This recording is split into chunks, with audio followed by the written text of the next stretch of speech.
नमस्कार, राम राम।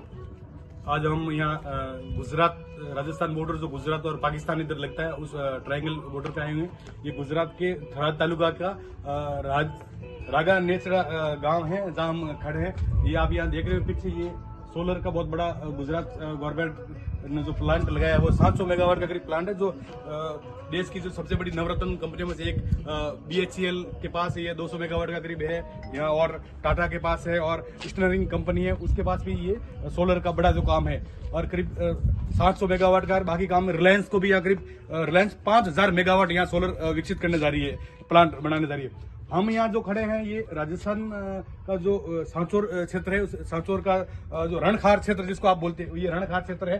और यहाँ से सांचौर के जो नेहर क्षेत्र आप बोलते हैं, जो जितनी हमारे जालोर जिले में जो बाड़मेर से नदियां आती है, वो सारी नदियां यहीं होकर के ये जो कच्छ का रण है, उस कच्छ के रण में जाती है, आगे अरब सागर में जाकर के मिलती है। हम यहाँ इसलिए आए कि जो अभी आपने पिछले सप्ताह 27-28 नवंबर को पढ़ा होगा कि राजस्थान के मुख्यमंत्री भजन लाल शर्मा जी ने एक ड्राई पोर्ट बढ़ाने को लेकर के भारत सरकार की जो उसके साथ एक समझौता किया है, जिसके तहत गुजरात के जो कांडला बंदरगाह है, अरब सागर से लगता है कांडला बंदरगाह, वहां से एक नहर आएगी, करीब 500 मीटर चौड़ी होगी और 20 मीटर गहरी नहर है, जो जिसमें 2 जहाज एक साथ चल सकेंगे। वो यहाँ गुजरात का जो भौतड़ा क्षेत्र है, नहर क्षेत्र का कहलाता है, वहां तक नहर आएगी, जो 262 किलोमीटर लंबी होगी। इसको ड्राई पोर्ट होगा। ये एक ब्लू क्रांति कहलाएगी। समुद्री रास्ते से हमारे जालोर जिले को जोड़ने का एक प्लान है, और ये करीब 20,000 करोड़ से बड़ा प्रोजेक्ट होगा। और मुख्यमंत्री भरोसे सिंह शेखावत जब राजस्थान के थे, उस समय ये सबसे पहले प्रोजेक्ट बना था ड्राई पोर्ट बढ़ाने को लेकर के, लेकिन बाद में ये प्रोजेक्ट परवान नहीं चढ़ पाया।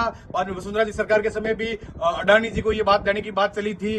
2-3 बार हवाई सर्वे भी हुए थे उस समय, मैं भी उसमें दिल्ली में खबरें वगैरह भी लगाई थी। और अब वापस भजनलाल सरकार के समय ये समझौता हुआ, और अब IIT मद्रास को इसकी पूरी DPR बनाने का काम सौंपा गया है। और इससे हमारा जो राजस्थान का जो सांचौर क्षेत्र है, निहड़ क्षेत्र है, जिसमें भवतड़ा, आकोडिया वगैरह जो गांव है, खेजड़ला, इस गांव में करीब यहाँ पे 14 किलोमीटर के क्षेत्र के अंदर एक बड़ा ड्राई पोर्ट बनेगा, जो जालोर और बाड़मेर क्षेत्र के अंदर एक बड़ा लॉजिस्टिक हब बनेगा, व्यापारिक केंद्र बनेगा। जितनी हमारी जो दाल है, ग्वार, गांव वगैरह जितनी भी जो चीजें हैं, और जो यहाँ प्रोडक्शन होता है, वो सारा सड़क मार्ग और रेल पे भाड़ा कम पड़ेगा। वो समुद्री मार्ग से हम विदेशों में और देश के अलग अलग भागों में हम भेज सकेंगे। उसको लेकर के तो हम जालोर के करीब 50,000 से 1 लाख लोगों को जो बाहर के भी हो सकते हैं, उसमें उन लोगों को रोजगार भी मिलेगा और हमारे क्षेत्र को भी फायदा होगा। तो इस इलाके में आए थे, तो हमने सब देखा, तो मुझे लगा कि